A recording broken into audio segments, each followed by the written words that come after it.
एकाच प्रकारचा नाश्ता खाऊन जर कंटाळा आला असेल आणि काहीतरी वेगळं जर खायचं असेल, त्याचबरोबर मुलांच्या डब्यासाठी झटपट आणि चविष्ट काही बनवायचं असेल तर अगदी ही परफेक्ट अशी रेसिपी आहे। चला तर मग आपण वेळ वाया न घालवता लगेच रेसिपीला सुरुवात करायची आहे। तर रेसिपी बनवण्यासाठी सुरुवातीला इथे मी एका बाउलमध्ये गरम पाणी घेतलेलं आहे। त्याचबरोबर घरामधील आपल्याला सुक्कं खोबरं घ्यायचं आहे। तर अशा प्रकारे मी बारीक कट करून घेतलेलं आहे। पाण्यामध्ये सुक्कं खोबरं घातल्यानंतर व्यवस्थित ते भिजलं जातं, त्यामुळे इथे मी गरम पाण्यामध्ये ते घातलेलं आहे। आता 10 मिनिट आपण हे सुक्कं खोबरं व्यवस्थित भिजवून घ्यायचं आहे। त्याचबरोबर इथे मी तांदूळ 2 तास अगोदरच भिजवून ठेवलेले, त्यामुळे तांदूळ सुद्धा आपले व्यवस्थित भिजलेले आहेत। मिक्सरच्या भांड्यामध्ये आपल्याला तांदूळ काढून घ्यायचे आहेत आणि याचं आपल्याला अगदी फाईन असं बारीक वाटण करून घ्यायचं आहे। तुम्ही इथे ताजं जर खोबरं वापरलं तर हा नाश्ता खायला खूप मस्त असा लागतो। माझ्याकडे ते नसल्यामुळे इथे मी अशा प्रकारे नारळ घेतला आहे आणि तो सुद्धा पाण्यामध्ये आपल्याला भिजवून ठेवायचा आहे, म्हणजे अगदी मऊ होतो आणि वाटताना याचं भरभरीत असं मिश्रण तयार होत नाही, अगदी मऊसूत आपल्याला मिश्रण तयार होतं। तर 10 मिनिटानंतर नारळसुद्धा आपला व्यवस्थित भिजलेला आहे आणि आता हे खोबरं आपण मिक्सरच्या भांड्यामध्ये काढून घेऊया आणि अगदी हलकंसं पाणी घालून आपल्याला हे वाटण तयार करून घ्यायचं आहे। तर याची सुद्धा आपल्याला फाईन अशी पेस्ट बनवून घ्यायची आहे। तर तुम्ही बघू शकता हे सुद्धा वाटण आपलं बनवून तयार झालेलं आहे।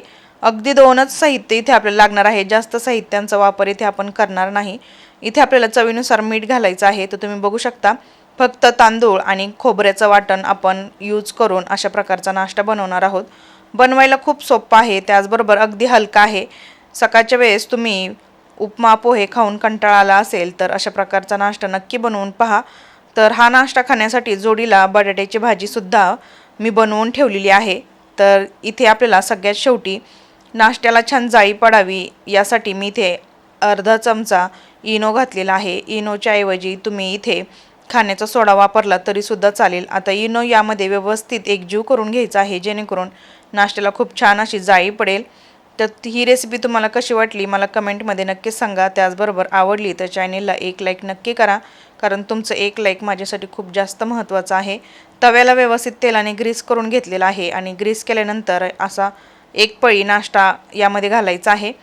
तर बॅटर ओतल्यानंतर बाजूने व्यवस्थित तेल लावून घ्यायचं आहे। एका बाजूने व्यवस्थित शेकल्यानंतर पलटी करून घ्यायचं आहे आणि दुसरी बाजू आपल्याला अगदी हलकीशीच भाजून घ्यायची आहे।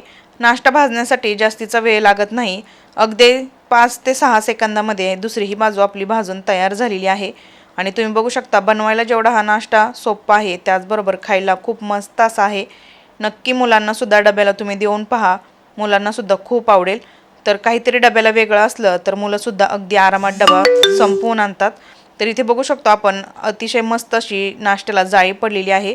दुसराही अशाच प्रकारे मी नाश्ता बनवून घेणार आहे।